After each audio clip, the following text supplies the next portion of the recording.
Non, ne vous y trompez pas, vous êtes bien dans les rendez-vous de la métropole. Nous sommes à Bruges, à la ferme Fourcade, où a lieu une première, les élus à la ferme. Alors ça n'est pas une nouvelle télé-réalité, hein, c'est un vrai rendez-vous important. Chez vous, concrètement, qu'est-ce que ça représente d'être agriculteur dans la métropole? Eh bien, écoutez, ça représente d'abord le plaisir d'être agriculteur, que je sois dans la métropole ou ailleurs. Mais écoutez, moi, mon métier, c'est ma passion, et puis j'aime bien la faire partager. Et c'était aujourd'hui l'occasion de la faire partager. C'est important justement, il vous semble que les élus comme ça puissent se rendre compte de ce que c'est que la vie d'agriculteur. Il y a un monde qui sépare Ben les deux. oui, ah ben, tout à fait. On se rend compte que je suis moi-même élu. Les élus sont souvent loin de la réalité et de se rencontrer sur place, sur une exploitation, en mesurant un peu les problèmes de cette exploitation et de l'agriculture en général. C'est important de toucher du doigt, je dirais. Jean-Denis Dubois, concrètement, hein, est-ce que c'est une contrainte d'être agriculteur dans un milieu, on va dire, dans une agglomération et pas non plus à la campagne simplement? Alors, je dirais que je suis un paysan urbain. C'est des petits inconvénients, mais il y a le gros avantage, c'est aussi le circuit court, la vente directe, la proximité de la ville, quoi. Quoi qu'il en soit, c'est bien hein, Oui, que les élus s'intéressent à vous un peu. tout à fait, c'est bien que les élus s'intéressent et s'intéressent à l'agriculture périurbaine parce que Bruges notamment était une ville où il y avait beaucoup d'élevage.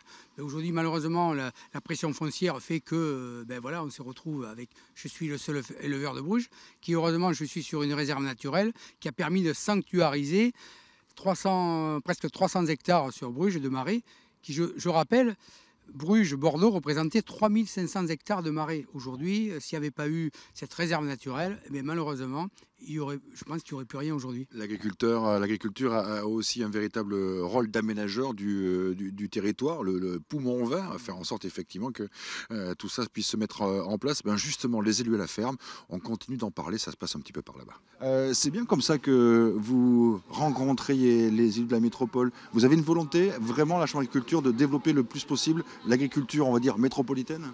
Oui, tout à fait. Il faut déjà donc maintenir l'agriculture qui existe sur les métropoles. C'est une agriculture qui est fragile parce que fragile par rapport à son environnement, notamment à l'urbanisation, par rapport également aux différentes contraintes que nous avons maintenant, notamment dans les traitements. Mais c'est une agriculture qui a aussi ses opportunités, notamment par la vente directe et par les circuits courts.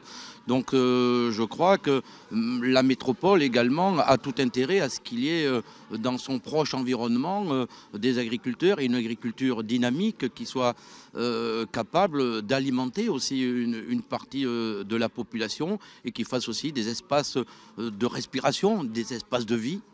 Alors, Béatrice de François, il y a une véritable volonté de Bordeaux Métropole de laisser toute sa place à l'agriculture et même pourquoi pas la développer encore davantage? Il y a une vraie volonté politique effectivement de la métropole. Depuis le rapport Quevremont qui date de 2010, la métropole a vraiment pris conscience qu'il fallait sanctuariser toute cette nature, toutes ces activités agricoles. D'ailleurs, nous l'avons inscrit dans le nouveau PLU 3.1 avec 55 000 hectares pour la nature. Et nous avons aussi beaucoup d'actions justement avec la Chambre d'agriculture, ce qui est intéressant, qui est un de nos principaux partenaires, pour justement aider ces agriculteurs à rester sur notre territoire, à avoir une succession. Certaines veulent prendre la retraite, ils n'ont pas de personnes pour reprendre les exploitations, donc c'est compliqué. On aide les jeunes agriculteurs à s'installer. Et le point aussi qui est très important, c'est que sur notre métropole, nous avons simplement une journée d'autonomie alimentaire. C'est-à-dire que si là tout d'un coup on arrête d'avoir l'arrivée de camions, etc., hein, pour donner à manger, entre guillemets, on tiendrait une journée, pas plus. On tiendrait une journée pas plus, c'est vrai.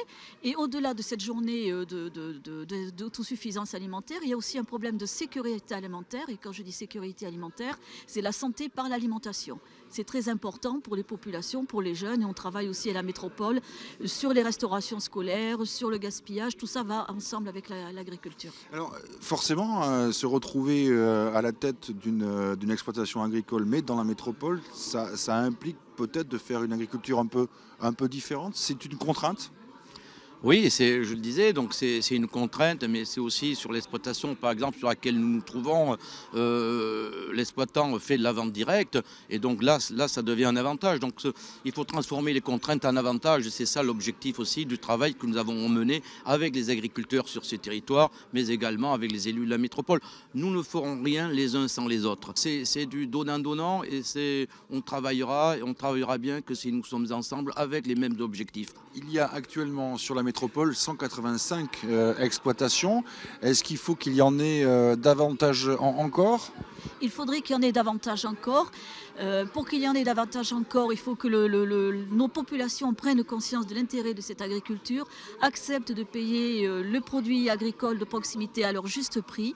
Et il faut vraiment que tout le monde aille sur les marchés, aille vraiment en circuit direct. Quand on parlait, Monsieur le Président parlait d'outils, nous avons mis sur la métropole en place une carte justement où nos habitants peuvent aller se servir en circuit court.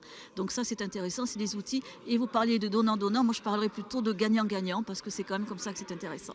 Eh bien voilà, il existe donc, vous l'avez compris, des exploitations agricoles au sein même de Bordeaux Métropole, exploitations qu'il faut aider. Vous pouvez le faire de façon à ce qu'effectivement il y ait dans Bordeaux Métropole aussi ce genre de bêtes.